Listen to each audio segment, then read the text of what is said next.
Olá pessoal, a paz do Senhor, tudo bem? Bom, nesse momento nós vamos dar início à nossa aula que vai tratar sobre a história, do profeta Isaías, profeta marcante, muito mais marcante do que os demais, não em uma questão de importância pessoal, tá? Até porque o chamado que ele tem ou tinha, não era maior ou menor do que a dos demais, mas tinha lá a sua relevância, né? Se torna o maior por conta de todo o seu pronunciamento, por conta de toda a sua mensagem, e é sobre isso que nós queremos trabalhar com vocês durante essa aula, amém? Então vamos iniciar aí o nosso conteúdo.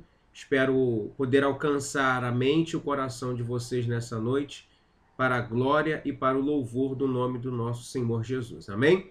Sigamos então com os nossos slides, em nome de Jesus. Primeira coisa que eu quero trabalhar com vocês é acerca do profeta Isaías, Os nossos slides vão trabalhar a seguinte questão. O livro é dividido em duas partes. A primeira do capítulo 1 ao capítulo 39 e a segunda parte do capítulo 40 ao capítulo de número 66. De fato, pessoal, há muitas controvérsias acerca de quem foi o escritor de todo o livro do profeta Isaías. Há uma vertente que vai trabalhar a ideia de que seria impossível cronologicamente Isaías ter narrado, tá, todos os eventos que estão dentro do livro que leva o seu nome, tá? Porque, segundo essa visão, seria impossível Isaías ter estado vivo durante todos esses acontecimentos, durante todos esses períodos.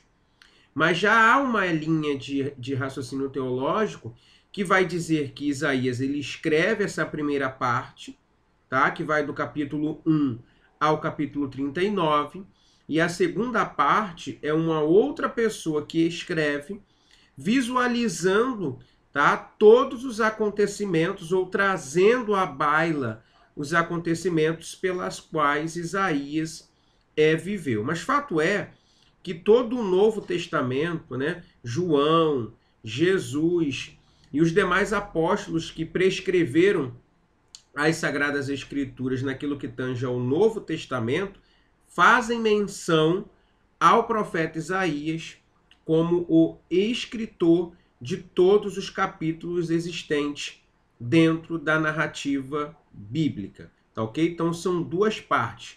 Primeiro Isaías e o segundo Isaías. Tá? Outra ideia é que Isaías ele pertence à família real, era bem educado e tornou-se capelão da corte de 4 reis de Judá.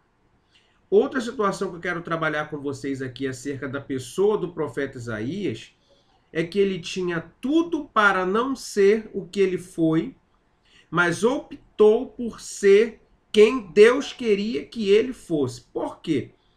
Porque Isaías ele era da família real, ou seja, ele era descendente ao trono. Possivelmente, nessas indas e vindas, nessas mortes e nascências de pessoas que pertenciam a essa condição, a essa genealogia real, certamente Isaías poderia um dia almejar sentar-se no trono e dizer-se que era rei, tá bom? Ele pertencia a uma família real. Ele fazia parte de toda uma escala de possíveis reis, tá? Ou de Judá ou de Jerusalém, que era a significação ali do Reino do Norte e do Reino do Sul. Só que Isaías, ele opta, tá? Por seguir a obra de Deus, tá? E não seguir os privilégios que ele possuía pertencendo a uma família real. Ele larga toda a sua riqueza, toda a sua prosperidade, tudo aquilo que poderia lhe proporcionar, um status, uma fama, uma boa colocação social para se tornar profeta. Antes dele se tornar profeta, ele se torna capelão da corte. O capelão era aquele que exercia determinada função sem receber absolutamente nada por aquilo que ele estava se prestando a realizar.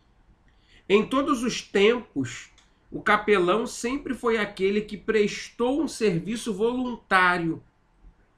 Ainda o é na atualidade. E na época antiga, muito mais. Porque como esses povos estavam constantemente enfrentando guerras, havia-se a necessidade da existência de um capelão, porque era ele o representante divino nesses ambientes. E eles eram vistos como aqueles que se prestavam a fazer um serviço voluntário. Então ele abandona, né, todo o luxo, regalia, né, posição social, comer do bom e do melhor, né, dormir em lugares bons e excelentes para se tornar alguém que não tinha onde recostar a sua cabeça, que peregrinava constantemente pelo território pelo qual os 4 reis de Judá dominavam, para prestar um serviço extremamente gratuito, por ser uma função extremamente voluntária. Então essa é a principal característica do profeta Isaías, né? Como aquele que abandona toda a sua colocação social privilegiada para se tornar um homem comum, para prestar-se um serviço extremamente voluntário. A terceira coisa aqui é que ele foi chamado ao ministério no ano em que morreu o rei Uzias, lá no capítulo 6 do seu próprio livro. E aí há uma situação muito bacana, né? Porque do capítulo 1 ao capítulo 6, você visualiza Isaías se comportando dentro de uma determinada situação, né? Ele se coloca como alguém perfeito.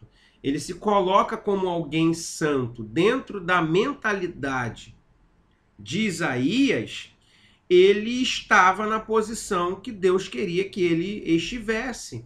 Dentro da mentalidade do profeta Isaías, ele se comportava dentro das condições que ele entendia que glorificavam o nome do Senhor. Ele achava, né?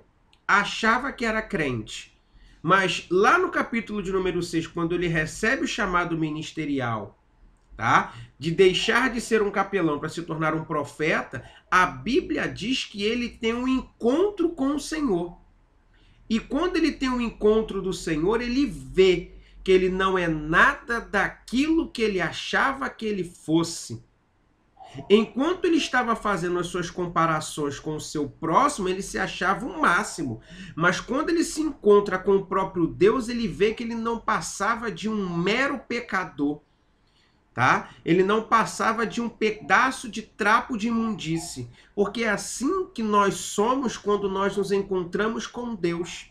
O problema do homem é que ele procura sempre se comparar ao seu próximo. Mas, na realidade, o nosso espelho, o nosso alvo, aquele pelo qual nós temos que visualizar enfrentando um processo comparativo é com Deus. E aí, quando eu me encontro com Deus, eu vejo que eu não sou absolutamente nada. E aí um serafim vem, retira uma das brasas vivas do altar, né? E coloca sobre a ponta da língua de Isaías, purificando os seus lábios. Bom, se o serafim precisa vir para purificar os lábios de Isaías, era sinal que os lábios dele não eram nada puro. Olha o próprio anjo dizendo, você precisa ser melhor, filhão. Né? Você está se achando muito. Você não é nada. Tá? Paulo, por exemplo, na carta aos Coríntios, né? É um texto que nós utilizamos muito para ministrar a Santa Ceia. Analise, pois, o homem a si mesmo, e depois somente coma do pão e beba do cálice, não é isso? Ali, dentro desse cenário, Paulo está nos estimulando a olhar para dentro de nós. Porque fazer a autoanálise é olhar para dentro de si mesmo. E como crentes que somos, somos templo do Espírito Santo, correto, pessoal? Se templo somos do Espírito Santo, quando eu olho para dentro de mim, quem eu vejo? Eu vejo a própria pessoa de Cristo Jesus. Eu vejo o próprio Espírito Santo de Deus. Entende?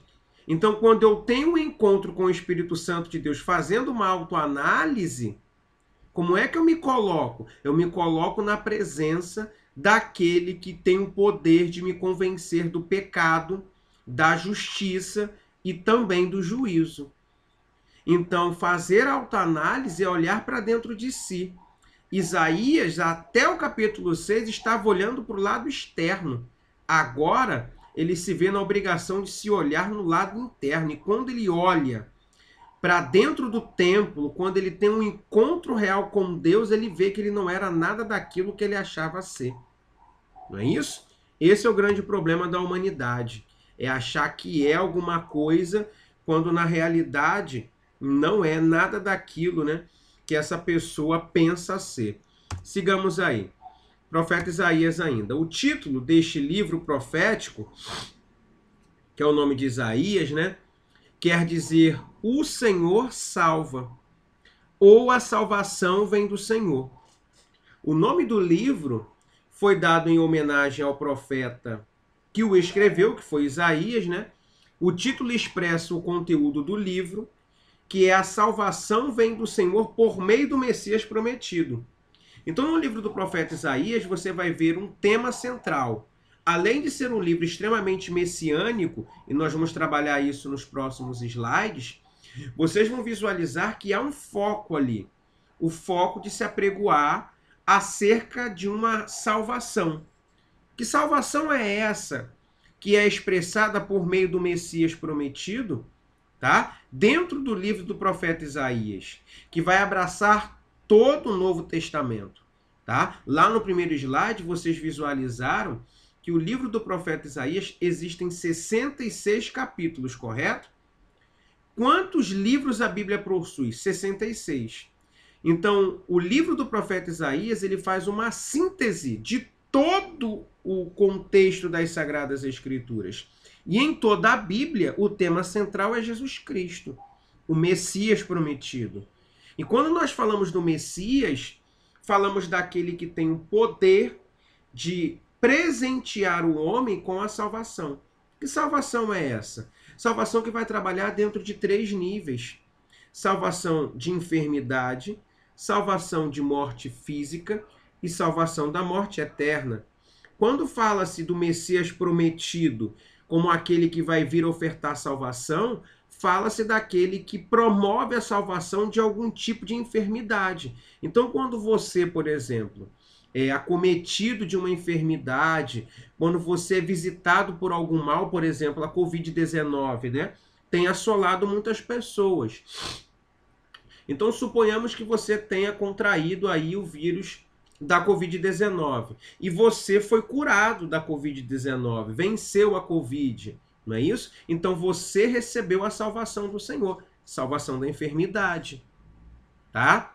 Salvação da morte física. Você se desloca constantemente de um ponto ao outro para ir e voltar do seu trabalho, para ir e voltar da sua faculdade, para ir e voltar da sua igreja. Então você saiu de casa vivo e voltou para sua casa vivo. A salvação chegou até você, porque ele te livrou da morte física. E a salvação da morte eterna. O que é a salvação da morte eterna? Volto a citar o exemplo, né, do Covid-19. Você pegou o Covid-19, né, ou conhece alguém que contraiu, e esse alguém, infelizmente, veio a falecer, tá?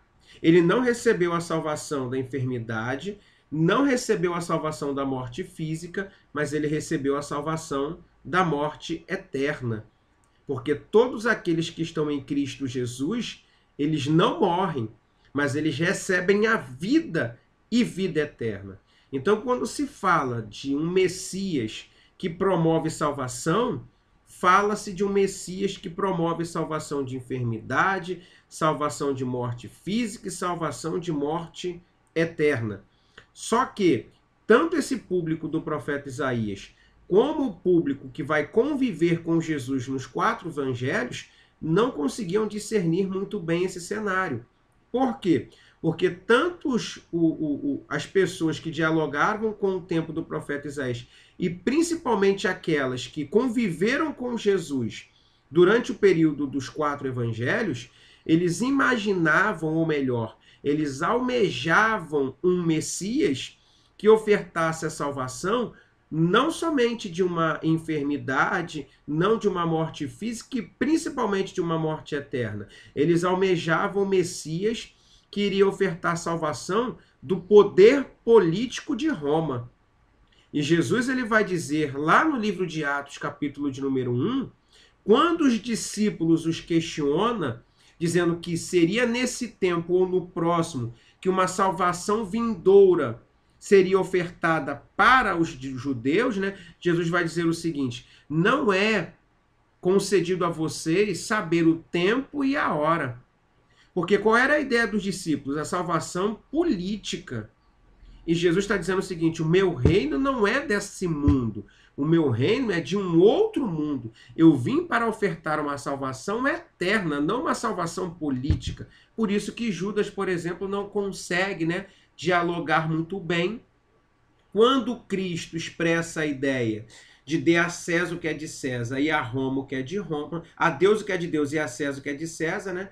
Judas não consegue engolir muito bem essa história e fala assim: esse camarada não vai me ofertar o que eu quero, e aí então decide o trair. Tá bom? Vamos continuar aí. O livro é chamado de A Síntese das Sagradas Escrituras. Por quê? Ele é chamado da Síntese das Sagradas Escrituras? Porque foi como eu disse no slide anterior, né? O livro do profeta Isaías, ele contém 66 capítulos. E a Bíblia Sagrada, 66 livros. Então, quando você lê os 66 capítulos do livro do profeta Isaías, você está lendo um resumo de toda a Bíblia Sagrada. Porque o profeta Isaías vai trabalhar assuntos concernentes ao Pentateuco, aos livros proféticos, aos livros poéticos, né? Vai trabalhar acerca dos evangelhos, das cartas paulinas, das cartas gerais e do Apocalipse. Então, o livro do profeta Isaías ele é uma síntese, ele é um resumo de toda a Bíblia Sagrada. O livro do profeta também é tido como o quinto evangelho, tá? Pela quantidade de vezes que ele cita profecias condicionadas ao Messias vindouro, que vai trabalhar a ideia acerca do Jesus, tá? Outra ideia é que o seu autor é conhecido como profeta messiânico, pela quantidade de vezes que ele cita profecias concernentes à vinda do Messias prometido, tá? Então o livro, ele é a síntese das Sagradas Escrituras, é tido como o quinto evangelho e o seu autor, um profeta messiânico. Agora eu quero trabalhar com vocês o cenário histórico, tá, de Isaías. O que eu quero trabalhar o contexto social e depois o contexto religioso. Primeiro, o contexto social, beleza, pessoal? Vamos lá. No período do ministério profético de Isaías, tanto o Reino do Norte como o Reino do Sul desfrutavam de grande prosperidade. Porém, a prosperidade econômica foi acompanhada por uma série de vícios sociais. O que isso quer dizer? Tanto Judá como Israel, ou seja, Reino do Norte e Reino do Sul, encontraram uma prosperidade muito grande, tá? Talvez, digo talvez, tá? Uma prosperidade até determinado ponto superior, tá? À prosperidade vivenciada lá atrás durante o período de Davi e Salomão, tá? Só que existia um problema. Essa prosperidade ela estava retida nas mãos dos poderosos. Existe um profeta que foi contemporâneo de Isaías, que foi o profeta Amós, né? O profeta Isaías ele vai profetizar para a corte, né? Essa corte ela era formada pelos reis, pelos príncipes, pelos profetas e pelos sacerdotes. Então essa era a nata da sociedade da época, né? Então Isaías vai profetizar para esse grupo, batendo neles. Por que Isaías está batendo neles? Porque essa prosperidade estava retida a eles. Quem eram os prósperos daquele tempo? O rei, o príncipe e toda a sua família, né? Os profetas e os sacerdotes. E o povo? O povo ficava assim, ó, chupando o dedo. O profeta Amós, que profetiza no mesmo tempo que Isaías, já vai profetizar para os pobres, dizendo que Deus estava vendo e na hora certa ia executar o seu castigo. Então você vê Israel e Judá prosperando e o seu próprio povo empobrecendo. É uma desigualdade social, tá? Então, Deus não se agrada daquilo, né? E outro é o contexto religioso. O que o contexto religioso vai trabalhar? Ele vai trabalhar o seguinte: Judá e Israel estavam dominados pelo sincretismo religioso, onde os cultos eram a Yahvé, que é Deus, né? Mas o estilo de vida estava condicionado às práticas pagãs liderados pelo culto a Baal. Como é que estava funcionando esse carnaval, né, dentro de Judá e de Israel? Eles prestavam culto ao Senhor, tá? Eles cultuavam a Deus, iam ao templo, né? Prestavam os seus sacrifícios, guardavam os sábados, a lua nova. Só que a vida deles, o cotidiano deles, era extremamente pecaminoso. O cotidiano desse público era um cotidiano de vida na prostituição, na promiscuidade, na idolatria, no sexo ilícito, em tudo aquilo que não prestava, eles viviam. Deixa eu só visualizar aqui um texto bíblico para poder dissertar para vocês aqui.